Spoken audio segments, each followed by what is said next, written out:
Hey, good morning, sports fans. How you doing? It's Rick and Lee at the Freedom System. We are giving free real estate coaching to agents, and look forward to seeing you guys every morning. I know Dave and Matt and Rashawn and a bunch of others are, uh, good listeners that come every single morning looking for a little pump up, a little bit of motivation, some mindset, some energy, some tips and tricks on how to get going in real estate and make some cash today. So, one of the things we're going to talk about today, well, what do you want to talk about today? So, one thing to think about is just getting in the mindset today, right? So, I was supposed to have a guest today for whatever reason. Good morning, Matt. Good morning, everybody.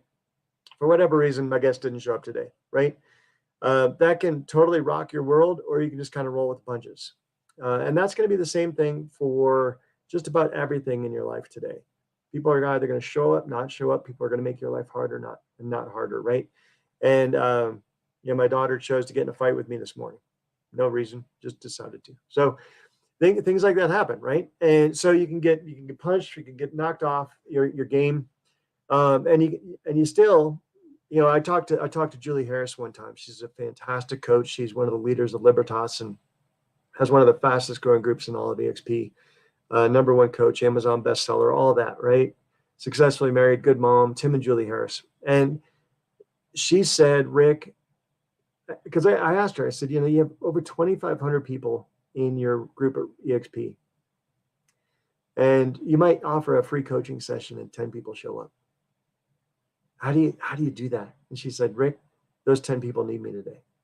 I said, what a fantastic approach. What a fantastic opportunity to serve others at the highest possible level with that mindset. So if there's something you want to talk about today specifically, drop it in the comments.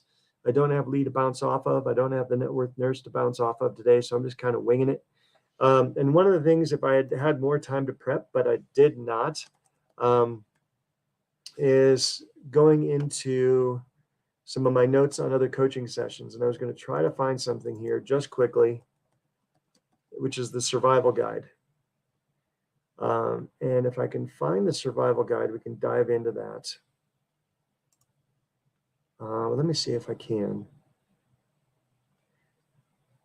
Can't. So what are we going to talk about today? So being on the show has helped me focus on my work every day, even in the absence of results. I've been prospecting every day. Barely been able to set any appointments or get any listings, but I'm still showing up and making calls every day. And I've been prospecting more than ever. Thanks for the inspiration. Well, thank you, Matt. Really appreciate that because it does get results. And I'll tell a little story. Yesterday, I went swinging for the fences. So FSBOs, for sale by owner. Most of you know that. And you can look at a FSBO and say, wow, this is a dog. They don't want to pay a realtor, or you can change your mindset. So yesterday I was swinging multi-million-dollar FSBOs that have been on the market for over 100 days, right?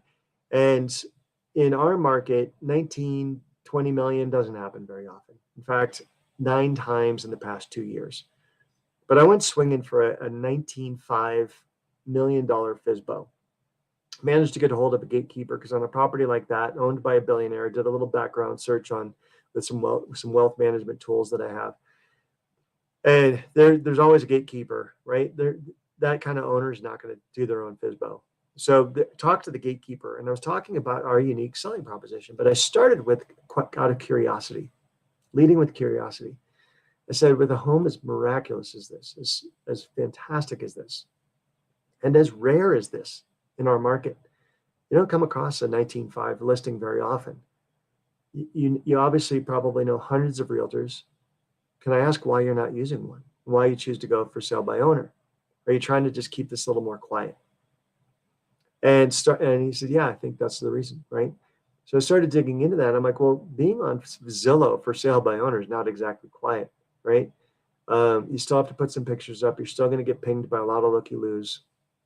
And making the gatekeeper's job really hard. Plus, 160 days on market, this guy's not getting the job done, right? The home's not selling the way it's selling. And they did list it for sale for some reason originally. So I'm trying to dig into the reason. And I am trying to find the reason why they're selling. I'm trying to find the motivation behind why they won't hire a realtor. And it's going to quiet down my phone and all the telegrams and everything else that are going on in the background. So I dove in, right? And I started saying, well, what can we do that's unique to sell the home quietly? Unfortunately, I have some tools for that, right? And as a new agent, you might not have these tools, but I'm part of a global network of luxury agents, and we have proprietary software and that allows us to connect off-market homes with ultra high net worth and high net worth sellers and buyers, right? And if you don't have connection to a luxury network like that, and you want to take advantage of my network like that, just reach out to me, right? If you have a $4 million, $5 million, $20 million, $100 million listing, and you're wanting to have an edge, I can co-list that with you. We can work out the splits and whatever, but as long as I'm on the listing, I can help you with that listing. So right now, the conversation went well enough with the gatekeeper that he said, hey, let me run it up the flagpole. I said, well, can I send you some information? So then I called the founder of our luxury network. I said, hey, 19.5, that's like the top 0.1% of homes in this market. I need to rely on the success stories of our network to show them that this is going to be successful. Can you jump on that three-way with me? Because even in a real estate sale, sometimes even on a listing presentation, just like with agent attraction, sometimes you need someone else in on the sale to help you close the deal, right? And I've been an agent for, almost 20 years now, right? I'm a lawyer, MBA in marketing. I know what I'm doing, right? I've sold $1 million properties before. But when you're trying to leverage something new, you lean into somebody else that's done it for longer than you, right? And the person that I'm tapping for a three-way call just sold a $65 million listing in Jackson Hole. It was double the sale price of anything else that's sold up there. And so when I'm saying like, hey, how can we get the job done? I need the chops of our whole network because I'm relying on the network to be our sales tool to get me in the door for this listing against all the heavy hitters in our neighborhood, right? And in this neighborhood where this home sold, there've got to be 10 realtors that live there. I know there are 10 realtors that live there that own that neighborhood, right? But there's a reason that they weren't tapped for this. So I see that as an opportunity. I don't see that as a challenge. I don't see that as an obstacle. I see that as an opportunity to dive in and do something that they were not tapped to do, right? They can go out to the Compass and the Sotheby's and the Kentwood and all these other big brands and leverage those brands and put it in the magazines and get it out there, right? But that's not what the owner asked for. The owner asked the gatekeeper to put it on Zillow for sale by owner. Now, that's unusual, right? And so that is an opportunity. And there might be homes like that in your neighborhood or homes like that in your area that are outliers, right? They're the big dogs. Do you know what an outlier is? So when you have a scattergram and everybody's right here, and an outlier is like bing, way up there. Like it just blows the margins, right? It's either too high or too low, and it blows your averages. So typically when you're doing a CMA, you get rid of the outliers and you kind of focus on what's in the middle, unless your home is going to be the outlier. But sometimes on Zillow, there are outliers. Reminded me, and so chase them. And if you need help chasing a luxury one, contact Lee, contact me. For the next 2 weeks, contact me. 303-589-2320.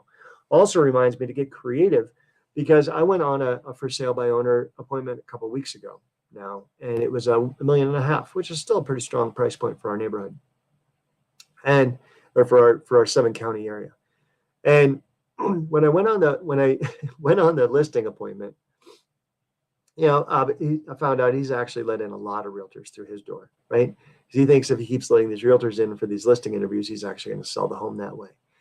And the most unusual competition that I had was not from the other heavy hitters in our area or the proactive prospectors in our area. That's what I mean by heavy hitter, right? And the proactive prospectors are going to be the ones that are selling 30, 40, $100 million in homes. So that makes them a heavy hitter in our market. And so the proactive prospectors. And here was the most unusual competition I ran into on that listing interview was someone from Los Angeles who had an HGTV show. They had an assistant calling around the country for sale by owners, apparently over $1 million. And they were going to refer them to an agent here. They were going to use their celebrity to land the listing and then refer it to a local agent and make 30%. I thought, wow, what a clever business model. All they've got to do is hire an ISA to just go scour Zillow every day, pounding $1 million plus FISBOs, leverage the celebrity, and then find a local agent to clean up, right? They don't even have to do the work.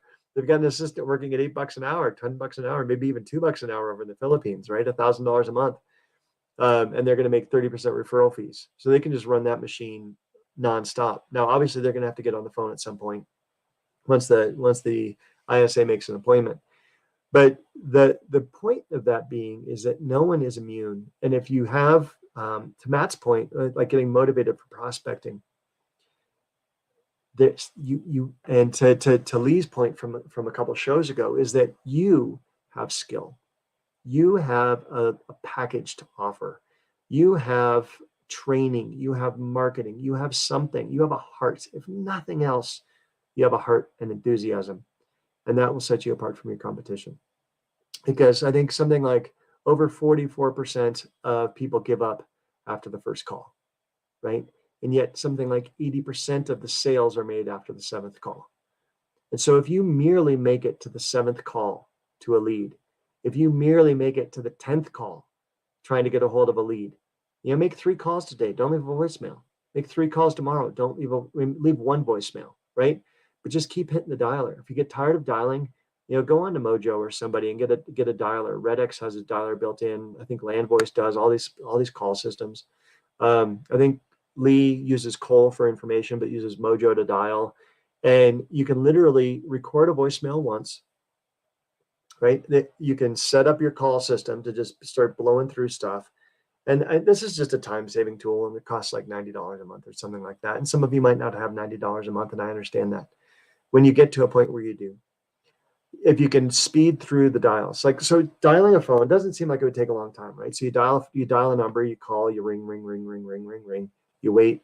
Okay, voicemail, wait. Hey, I'm Rick Jansen. Then you have to be enthusiastic for every one of those.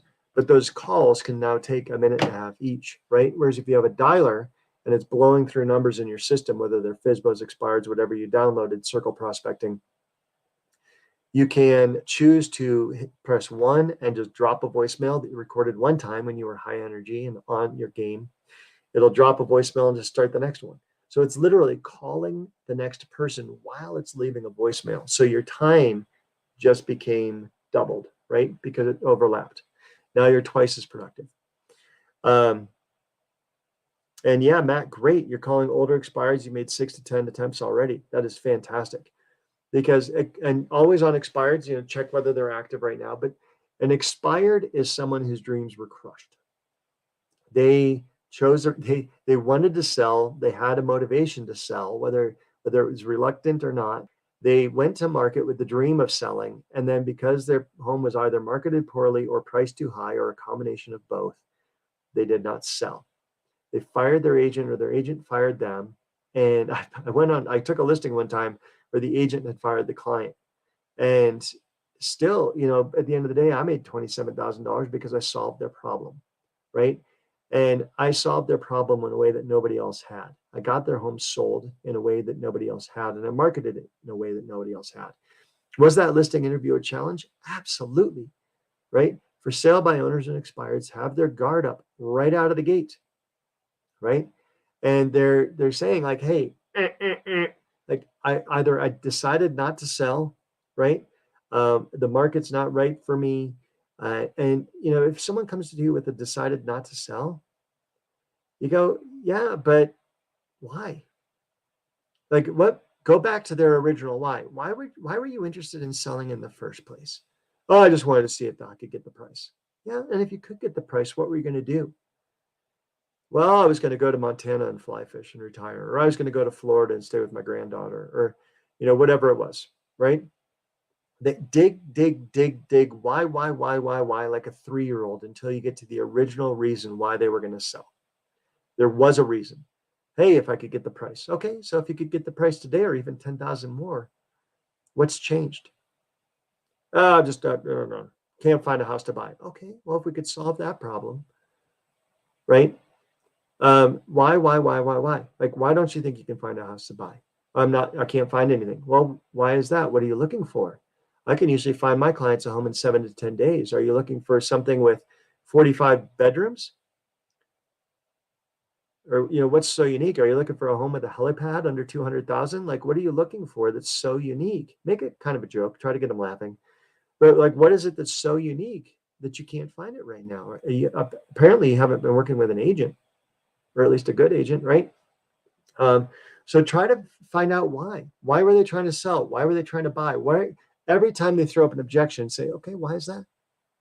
Why is that? What? And repeat back to them what they were saying, right? Do some effective mirroring and some listening and some active listening, right? So if somebody says, my granddaughter decided that she doesn't want us near her anymore, well, that wouldn't necessarily press into that one very much.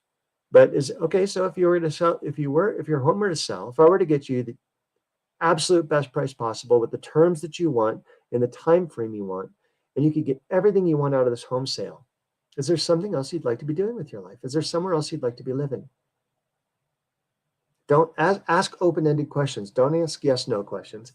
Ask open-ended questions and try to figure out what is it that was getting them moving. And keep coming back to, hey, if I could get you the price you want in the time frame you want, with the terms and conditions you want, and there was no stress, and you just had a big pile of cash sitting in your lap and bank account, what would you do with that? Get them dreaming again, right? Someone squashed their dreams. Get them dreaming again. Your job as an advisor, as a counselor, as a consultant, as a professional.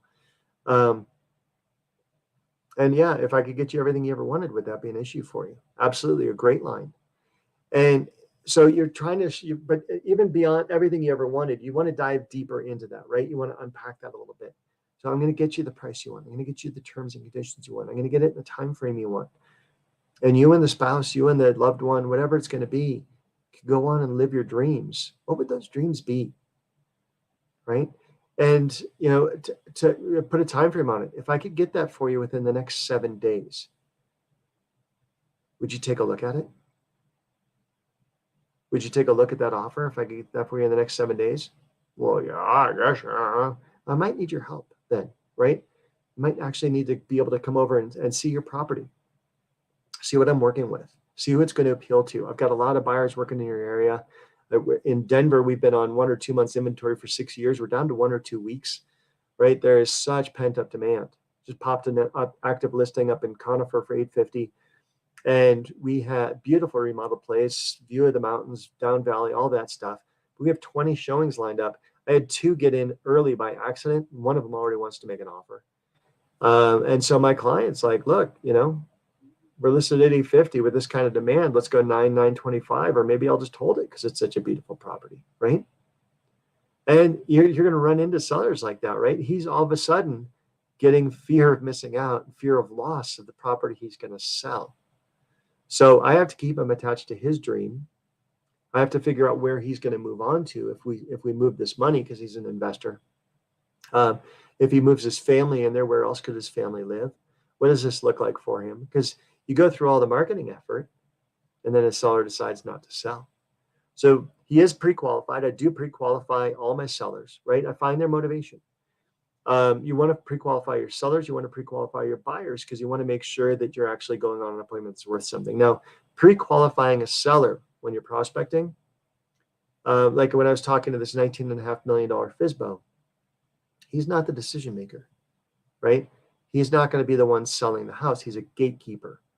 So I'm pre-qualifying. I'm just saying, hey, how do I get to the gatekeeper? What do I have to send you?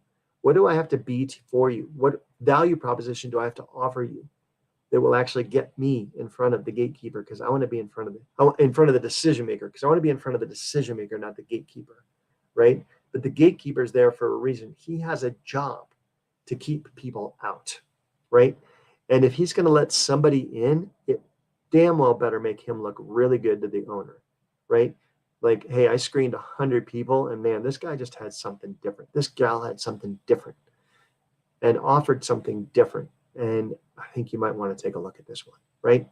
So that's where I am on that one, swinging for the fences. Someone might say, well, do you offer a different commission on 19.5? And, maybe I will, right? Because even 2% of 19.5 is $380,000 to $390,000. That's still a heck of a lot of money. I know someone recently who did 2% on over 60 million. So if I can get that, awesome. I'd like to take a $1.2 million commission too. So don't think that just because it seems like a lot of money to you, that it's going to be a lot of money to the seller. That if they're willing to pay for value, if they think they're going to get value, if they're going to make more than you're going to cost them, then you're worth it, right? So I'm going to go out there today thinking, you know what? I'm worth $1.2 million commission on one home. I'm worth a $500,000 commission on one home. And guess what? So are you. You're worth a $500,000 commission on one home. If you can bring the value, if you can bring the skill, if you can bring your A game, and if you can't, partner up with someone who can, right? So that's it for today, folks. I'm going to keep it a little bit shorter. We're going to go 20 minutes instead of 30. But I hope this has been helpful to you if you're listening today. Matt, thanks for showing up. Everybody else, thanks for your comments. I tried to get to as many of them as I could. And if you're watching this live, if you're watching this on a recording, hit notify, hit subscribe. Text us on off hours, 303-589-2320. Right with a specific problem. Let's see if there's something we can help you solve, we can move you forward, help you achieve the freedom that you look for in your life. So you can do what you're put here to do, which is serve others at the highest possible level and not just work here for a job. And not just work here for a paycheck. You're here for freedom. All right. So in any event, this is Rick Jansen, 303-589-2320. Thanks so much. Have a great day. God bless you.